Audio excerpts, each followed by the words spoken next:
Siapapun presiden terpilih di tahun 2024 ini, keadilan tidak akan pernah diwujudkan karena para pejabat yang bermain. Debat cawapres yang keempat ini sebenarnya sangat membesarkan dan panas juga. Masing-masing pasangan saling serang, tapi pembahasannya ya itu aja.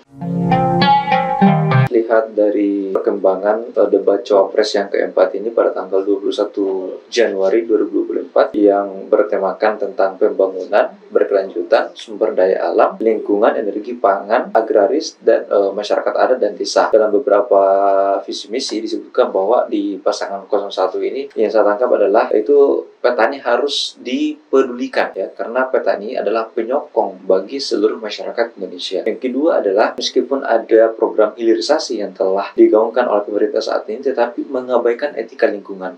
Nah, etika lingkungan ini adalah memperhatikan ekologi, bagaimana lingkungan itu menjadi bagian terpenting dalam pembangunan meskipun ada program hilirisasi. Jadi lingkungan tetap diperhatikan karena itu berdampak pada masyarakat secara langsung, menghilangkan kesehatan, menghilangkan ekonomi atau penghasilan mereka secara langsung, karena yang mendapat penghasilan itu adalah para pejabat dan para pengusaha yang melakukan investasi di suatu wilayah di Indonesia.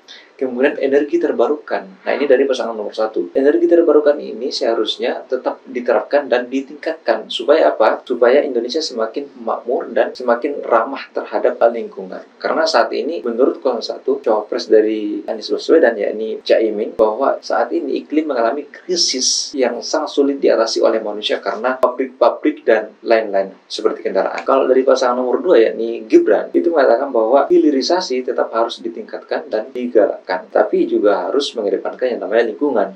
Karena kalau misalnya tidak mengedepankan lingkungan, tentu saja masyarakat tidak akan pernah mendapat suatu keadilan. Nah, Gibran juga mengatakan bahwa Indonesia sudah menggunakan energi terbarukan seperti B35 dan B40. Kemudian ada juga penggunaan energi terbarukan seperti yang berasal dari surya, angin, panas bumi, dan air.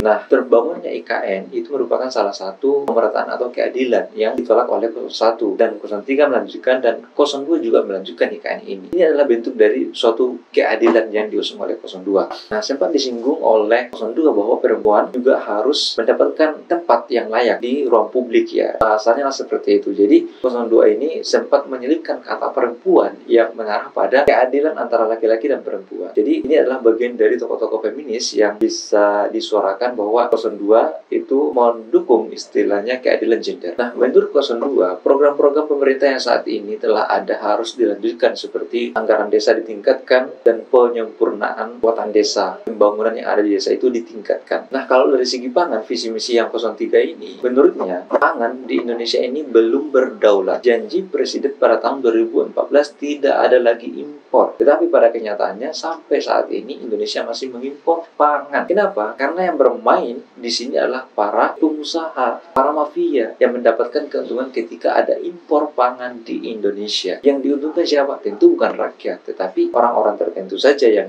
ingin mendapatkan kekayaan pribadi. Akibatnya apa? Para petani tetap melarat meskipun Indonesia memiliki lahan yang sangat luas. Itu adalah bagian dari visi misi dari ketiga pasangan capres. Kemudian persoalan energi, seperti yang telah dipaparkan bahwa 02 itu melanjutkan program yang telah ada. Kemudian dari 01 juga mendukung, dan 03 juga mengatakan bahwa sebenarnya pada tahun 1961-62 itu sudah ada undang-undang yang mengatur itu, tinggal diimplementasikan saja. Nah, ada isu menarik nih yang berasal dari 03, ini bagaimana cara mengatasi korupsi yang ada di proyek-proyek besar. Jika masyarakat ingin menghentikan ketidakadilan dalam proyek investasi, maka mereka harus memiliki data yang cukup untuk disuarakan ke pemerintah. Masalahnya adalah data itu tertutup. Kalau misalnya itu dibiarkan terus, masyarakat tetap akan mendapatkan ketidakadilan.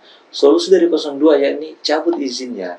Sedangkan kalau sudah ilegal, sudah pasti tidak memiliki izin dong ya. Nah, menurut saya secara pribadi di debat cawapres ini sebenarnya tidak mendapatkan sesuatu yang wah, tapi hanya mengulang narasi dari masing-masing cawapres. Isunya tentang energi terbarukan, tentang sumber daya alam kurang menusuk, karena ya siapapun jadi presiden tetap aja korupsi itu tetap ada, karena yang bermain adalah pejabat dan menteri-menteri, bahkan presiden pun tidak mampu untuk mengatasi semacam itu. Tetapi yang terpenting dalam debat cawapres ini adalah para petani harus dipedulikan, para petani harus mampu mengendalikan pangan di Indonesia. Impor itu sebenarnya tidak perlu karena lahan Indonesia ini sangatlah luas. Jadi dari catatan-catatan yang banyak ini sebenarnya intinya debat cawapres keempat ini sebenarnya tidak terlalu penting bagi saya, karena ya untuk menegakkan keadilan itu tergantung dari kemauan aparat dan penegak hukum, dan ini sulit disentuh oleh para eksekutif.